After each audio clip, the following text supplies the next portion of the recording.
Hello, welcome back again with today's next topic. But there is a problem given by Nisha in HTET exam of 2019.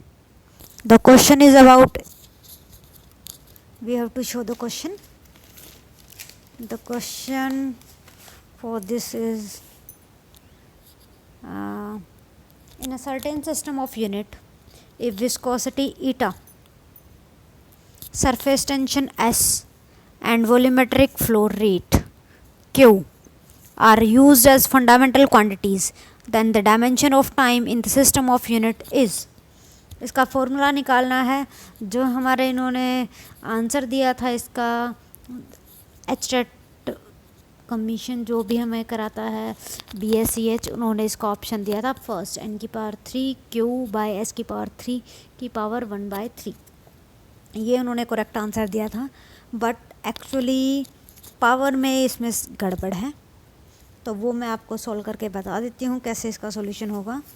Solution के लिए हमें t is directly proportional to n की power a, s की power b और q की power c लिखना पड़ता है।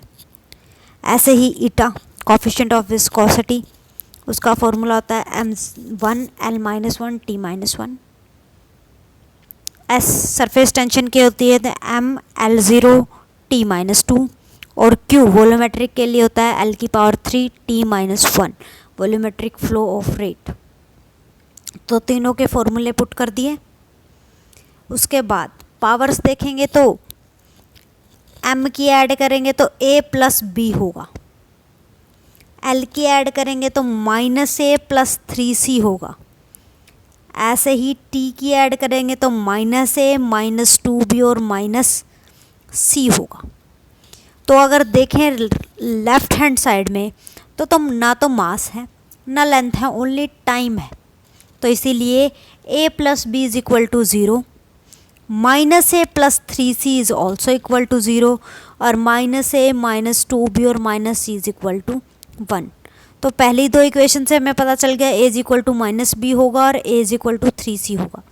थर्ड वाली इक्वेशन में पुट किया, a की वैल्यू आ गई 2a/3 = 1, इट मीन्स a = 3/2।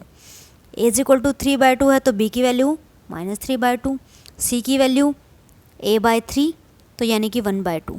तो अगर हम उसमें पुट करते हैं तो ईटा की पावर 3/2, s की पावर -3/2 और q की पावर 1/2 आती है। तो अगर हम इसे सॉल्व करें तो ईटा की पावर 3 Q/s की पावर 3 की पावर 1/2 आती है। लेकिन जो हमारा क्वेश्चन था उसमें पावर 1/3 दे रखी थी। चाहे तो सभी में जो भी क्वेश्चन सोल्व कर रहे हैं उसके चारों के चारों ऑप्शन इनकरेक्ट आते हैं। बस इसमें जो इनर पार्ट है वो सारा सही है, बट आउटर पार्ट जहाँ 1/3 आ रहा है वहाँ 1/2 आना चाहिए। ठीक है, ये तो हुई आपके क्वेश्चन के सॉल्यूशन की बात। हाँ Nisha, you are correct, there is no option which is absolutely right. ठीक है, so we are going through our next topic about Newton's laws. Newton's के मोशन से रिलेट थे। 3 लॉज दिए। फर्स्ट लॉ को हम कहते हैं लॉ ऑफ इनर्शिया और गैलीलियो लॉ। इसमें ये कहा जाता है कोई भी बॉडी जिस भी अपनी पोजीशन पे है वो पोजीशन अपनी कब तक नहीं छोड़ती, जब तक उस पर कोई एक्सटर्नल फोर्स ना लगे, चाहे वो रेस्ट पे हो या फिर यूनिफॉर्म मोशन पे हो। तो ये उसका, चाहे वो स्ट्रेट लाइन में यूनिफॉर्म मोशन हो या स्टेट ऑफ रेस्ट हो, तो ये चीज़ें चलती ही रहेंगी। That is called law of inertia और गैलीलियोज लॉ। फोर्स क्या होता है? फोर्स की बात हुई, विच चेंजेस और tends to change the state of rest और ऑफ यूनिफॉर्म मोशन। जब भी हम इनकी बात करेंगे तो वो आपका फोर्स होगा। Momentum, the quantity of motion contained in a body is called momentum, यानी कि जिस भी प्रोडक्ट ऑफ मास और वेलोसिटी कहते हैं।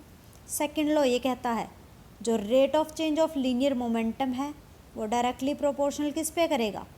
फोर्स अप्लाइड पे, तो force is equal to mass into acceleration. दो तरह के फोर्सेस होते हैं, एक एब्सोल्यूट यूनिट में यानी कि मीटर पर सेकंड में, एक ग्रेविटेशनल यूनिट में यानी कि केजी वेट 9.8 न्यूटन्स में फॉर्मल। थर्ड लॉ, कोई भी एक्शन होगा तो उसका इक्वल और अपोजिट रिएक्शन होता है। ये सिंपल लॉज बताए हैं। नेक्स्ट वीडियो में हम इसकी प्रॉब्लम्स करेंगे और उसकी